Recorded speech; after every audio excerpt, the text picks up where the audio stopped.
everyone, to another episode of Bryno's Brews, the show where I drink and evaluate the wonderful nectar of the gods that is beer. This week on the program, we've got another entry from the Rogue Brewery Rogue Ales out of Newport, Oregon. This is their 8-hop IPA. An IPA, obviously, as the label says, brewed with 8 different types of hops, conveniently weighing in at 8.88% alcohol by volume. This beer is all about the bitterness, obviously. 8 different types of hops should mean it should be really, really bitter. But when I look at the label, it says only 66 IBUs. So a medium bitterness is what it suggests to me. But we'll find that out as soon as we get the tasting going on. Before we do that, though, we've got a scoring system that we use on Bryno's Brews. Let's go over that real quick. Scoring for Bryno's Brews is based loosely on the scoring system used by the Beer Judge Certification Program. In our system, a beer can earn a maximum of 10 points.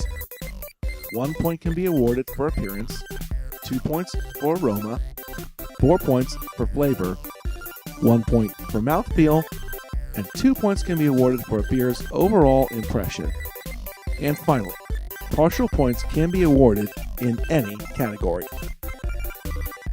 So that's how scoring works. So let's crack open this 8-hop IPA and see how bitter it is. Ooh, and nice push of that carbonation there from this bomber. Let's get started properly here.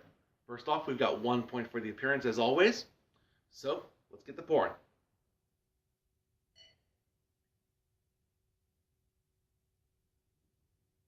I'm getting some of the hoppy characteristics of it right away.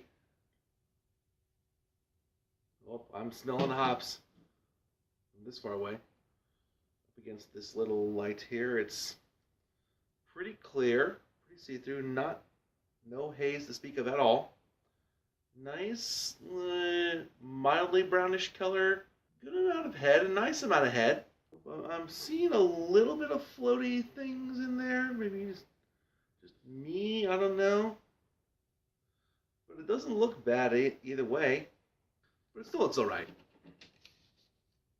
I think out of 1 possible point for the appearance, I want to give it 0.7. Let's keep the train going. 2 points on the line for the aroma. Let's get the sniffing. Here we go. Decent amount of hoppiness. I'm getting some of the citrusy notes from the hops here. Obviously, since there's 8 different types, it might be a bit of a mishmash of what we get. That's really all I'm getting is some citrusiness and maybe a little bit of sweetness. Not sure that's supposed to happen with an IPA. It doesn't smell anything like I would expect from a super, super potent IPA, something that advertises itself as an 8-hop IPA. Doesn't blow me away, but it doesn't smell bad either. For the aroma, I mean, like I said, it's a little bit of citrusy, a little bit of sweetness, but nothing really complex or profound. Or nothing really, really complex. Nothing that gets my head scratching. It just smells kind of simple. Out of 2 possible points for the aroma, I'm going to give this 1.4. Here comes the big one. 4 points on the line for flavor. How it tastes. I'm not sure what to expect here. The appearance and the aroma are not giving me a whole lot of clues, so I'm not sure what to expect. But let's not wait anymore. 4 points for flavor for the 8-hop IPA. Bottoms up.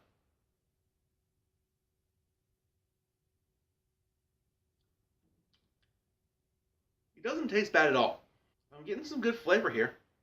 I'm not getting the bitterness, though, that you would expect from an IPA. Maybe they just show some very, very mild different types of hops here, because I'm not getting a rush of bitterness that I would expect from something like this. I've actually drank pale ales that are a little bit more bitter than this. Maybe it's because this is 8.88%, close to 9%, so it's got a little bit more maltiness to it. Maybe that's what's kind of throwing it off a little bit, so this might be closer to a double IPA or an imperial IPA than it is a regular IPA. As a double IPA, this would not be bad. I would consider this, on the bitterness scale, sort of a low to medium in bitterness for a double IPA. Maltiness is on point. I'm not getting a whole lot apart from those, from the malt flavor and the little bit of amount of hops. Again, with something like this, it's going to be high gravity. You need a little bit more hop action in there in order to compensate for the extra malt that you put in to get the gravity up. They didn't do that here. In the end, I would classify this as a nice double IPA, but on the bottle it clearly just says IPA, so in that sense, it's a little too malty for my tastes. So with that said, out of 4 possible points here for flavor, if this was a double IPA, I might give it maybe 3 3/4 of a point, 3.25 points. But as an IPA, as a regular IPA, I can only feel confident giving it 2.5. Nearing the home stretch, 1 point on the line for mouthfeel. Everything that's pleasing to the tongue. Let's check it out.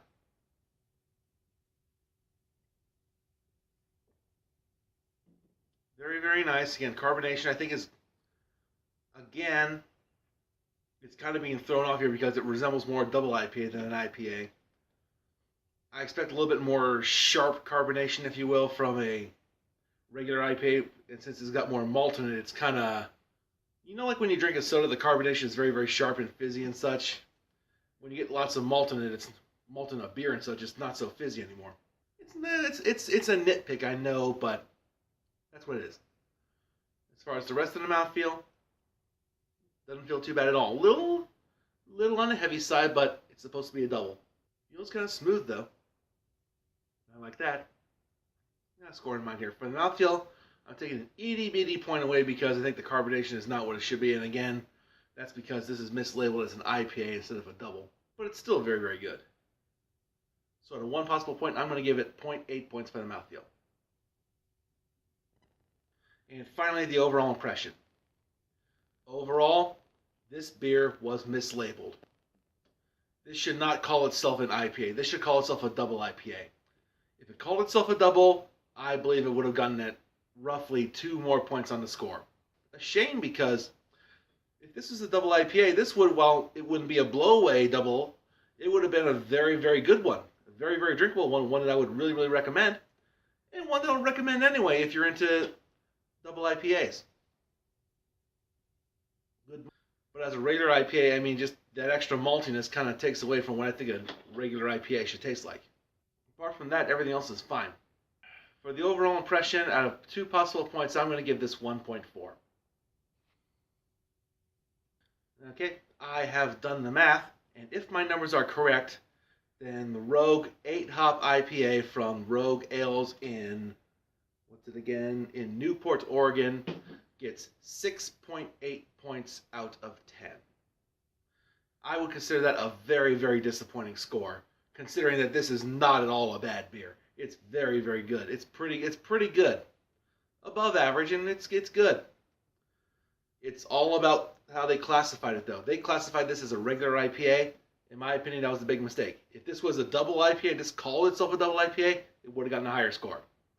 And yes, I'm nitpicking a little bit, but that's my job here, to nitpick beers like this. Well, that will do it for another episode of Bryno's Brews here on Bryno's World. I'll thank you all very much for watching.